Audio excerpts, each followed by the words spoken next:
Headlines: Niger junta orders troops on maximum alert. Bandits abduct APC chieftain in Kaduna.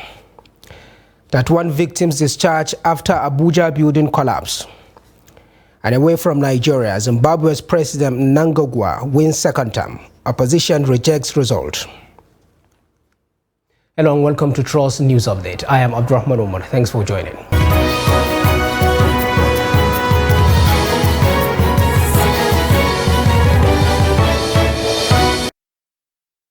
And now we begin. The junta in Niger has ordered its armed forces to go on high alert, citing an increased threat of an attack.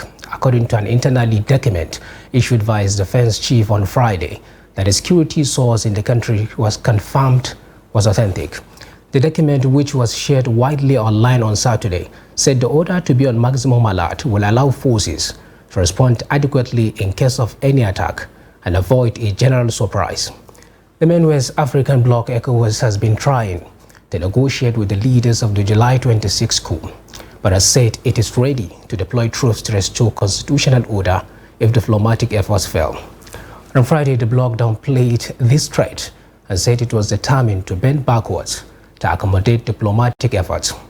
Although an intervention remained one of the options on the table, the bloc's decision earlier in August to activate a so-called standby force for a possible intervention has raised fears of an escalation that could further destabilize the insurgency-torn Sahel region. In the meantime, transport workers in the Niger Republic are lamenting the multiple sanctions imposed on their country by the Economic Community of West African States, ECOWAS, over the current political crisis in the country. Abubakar Imam reports that the workers are specifically lamenting the closure of the Nigerian border, which it is said have rendered them idle and without income. Thousands of commercial vehicles with hundreds of passengers and their goods across Nigerian-Niger boundary through the Ilela axis every day until it was shut down recently. Here's the report. This is the terminus for any commercial vehicle that comes from Ilela in Sokoto State of Nigeria.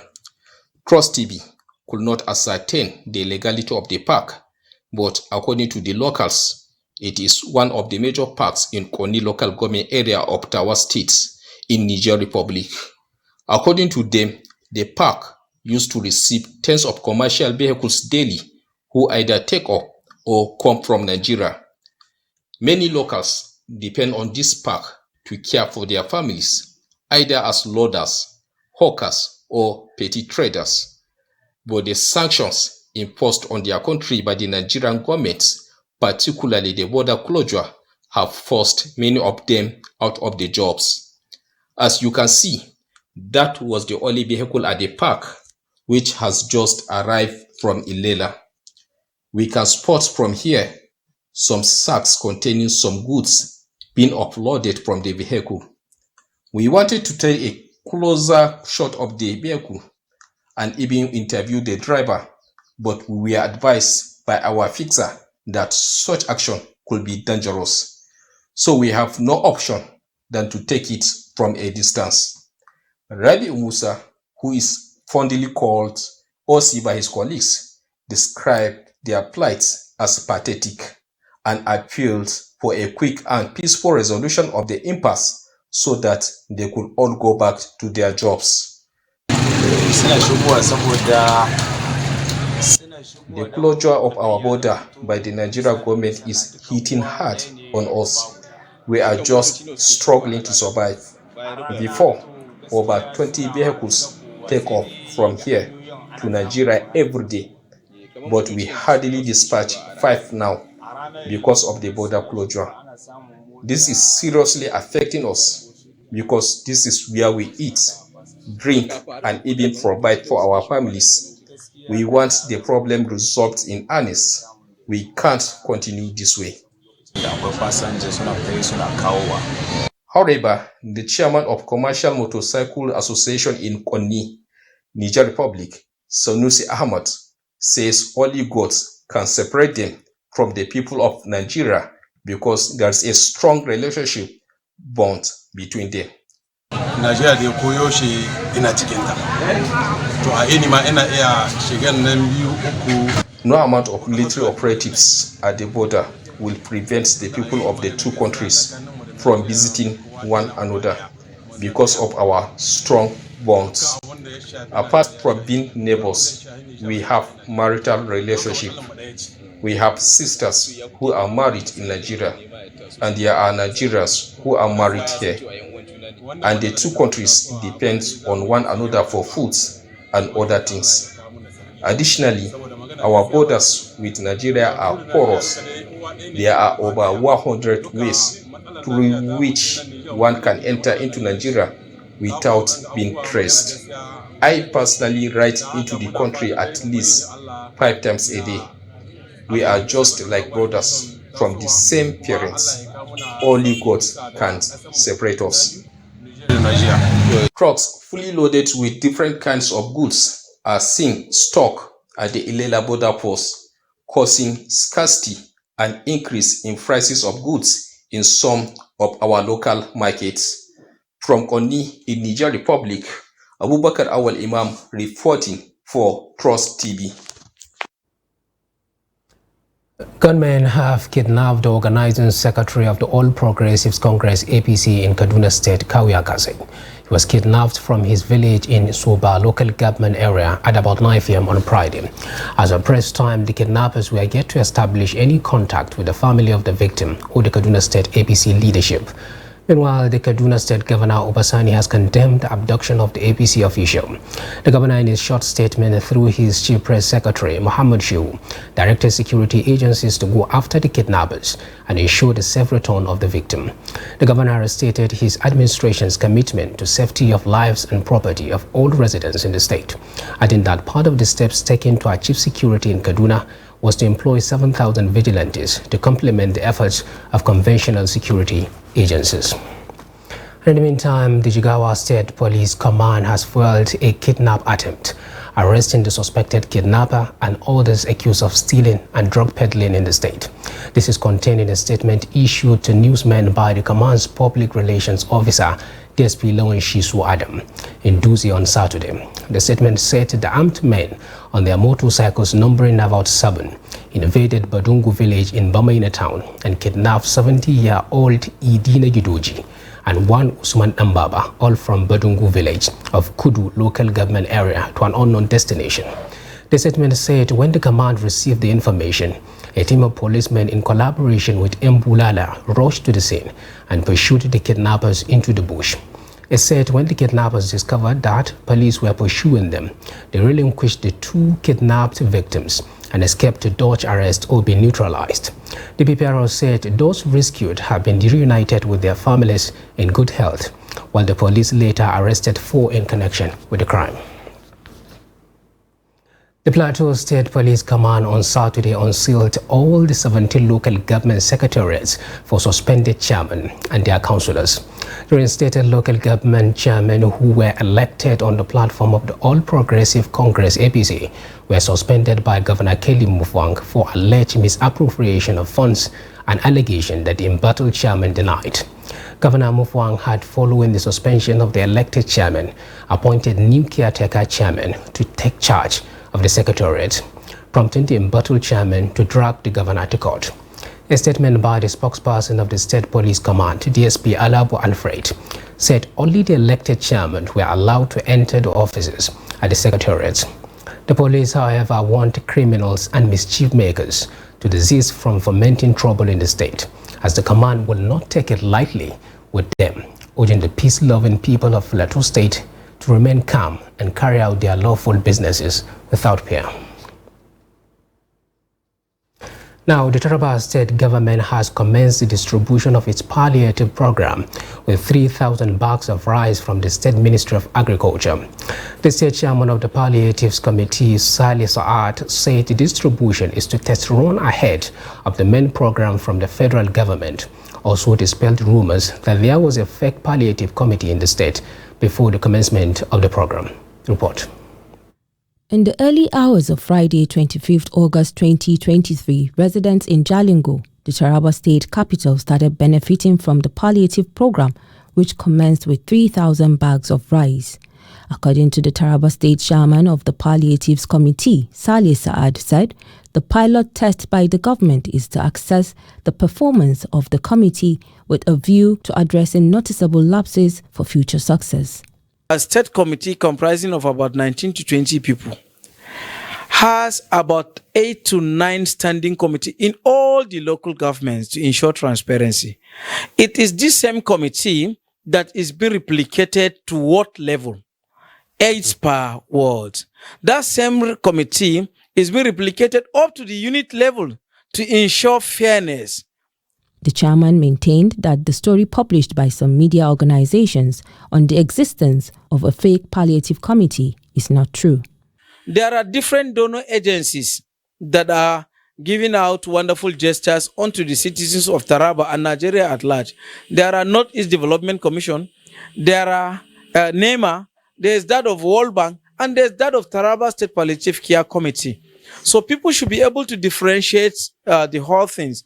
Checks by Trust TV shows that a registered non-governmental organization in the state that supports widows and children was wrongfully attributed with palliative distribution.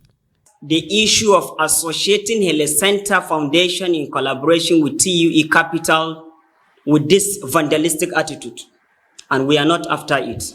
Leaders of benefiting communities appreciated the governor for the gesture and appealed for more of the items in subsequent distribution exercises. Is the best person that he give us the way how people then they can understand, yes, we have a good governor in Taraba State. We thank God for the gesture. As a ward head, I received 10 measures of rice, which is to be shared with the people of my unit. The committee gave us 1 bag, so I and one of the ward heads of Tashan Lau under Turaki A ward shared it. When we opened the bag, we found 20 measures, so we shared 10 measures each. I have almost 5 areas in my unit, so I will share 2 measures each of the 5 areas. Some of the residents lamented the limited number of the items and urged the committee to work with more next time. We have many people now. Yeah, you are seeing it now. See, we have many people. This road that you are seeing now, we have about 2,000 voters here. Yes, I am aware of the distribution. The committee gave 1 bag to our district head, but I'm yet to see anything up till now. It was when I was in the market that I heard that each of the ward heads received 1 bag to share with their people. The summary of the whole thing is that the palliative is not enough for the people of the state to all benefit. Government informed everyone that they will distribute their palliatives, which they did, but it cannot be enough for everyone in the state, because we have 10 wards in Jalingo, and the number of bags distributed to Jalingo local government is 30 bags, and each of the ward received 3 bags, which is very small. The committee called on the public to maintain calm and patience for the main palliatives from the federal government. The Northern Consensus Movement (NCM) has called on the federal government to establish a ministry for northern Nigeria to address the problems of victims of terrorism, banditry and other social vices affecting the region. The group made the call at a press briefing in Kaduna. Here's the report. Insecurity has been bedeviling northern Nigeria for over a decade. Communities have been displaced and many killed by bandits, Boko Haram terrorists, and other criminal elements in the region. According to the group, the activities of the criminals have brought economic backwardness to northern states with attendant setbacks in the areas of agriculture, education, and health systems.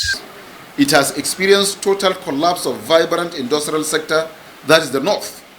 This phenomenon is particularly aggravated by the failure of federal government to build gas pipelines to major economic centers in the north. In addition, the federal government failed to arrest the systematic vandalization of oil pipelines feeding the Kaduna refinery. Furthermore, the government decided to locate all the newly constructed terminal electric power stations outside the northern region.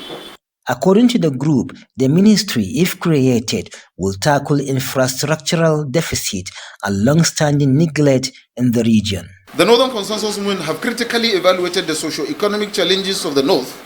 We found it appropriate and make bold to demand for the creation of Ministry for Northern Nigeria. We have come to the conclusion that the creation of ministry will address infrastructural deficit and challenges of decades of neglect. The group opines that if the government create the ministry, it will address the issue of insecurity and promote agricultural production in Nigeria. Bello Musa, Trust TV News, Kaduna. The 31 victims of the unfortunate recent building collapse that claimed 2 lives in the Federal Capital Territory (FCT) have been discharged from the National Hospital, Asokoro, and 5 other hospitals across the nation's capital. The 37 persons rescued from last Wednesday's incident were taken to the National Hospital, Garki Hospital, the General Hospitals in Asokoro and Yenya, and 2 other private hospitals. The Acting Secretary of the Health and Human Service Secretariat, Noel Haruna, stated that the FCT administration, FCTA, was offsetting the medical bills of the victims. Officials of the FCTA were checking up on victims of the latest building collapse in the Garki area of the capital city. The FCTA promises to ensure that all the rescued victims are able to return to their normal lives. You're watching the Trust News Update. Coming up after the break, we take a look at how Lagos Arewa youth celebrated Hausa Day. Details of these and more after the break. Please stay with us.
Welcome back, and if you are just joining us, this is the news update on Trust TV, and here is a recap of some of our top stories.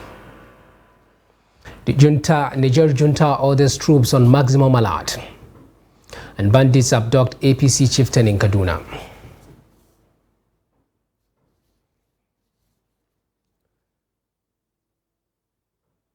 Now, members of the Arewa youth in Lagos this Saturday celebrated the annual Hausa Day with a call for unity to foster the ideals of nationhood. The 2023 edition of the celebration, which takes place on the 26th of August every year, was held at Lausa in Ikeja. Report.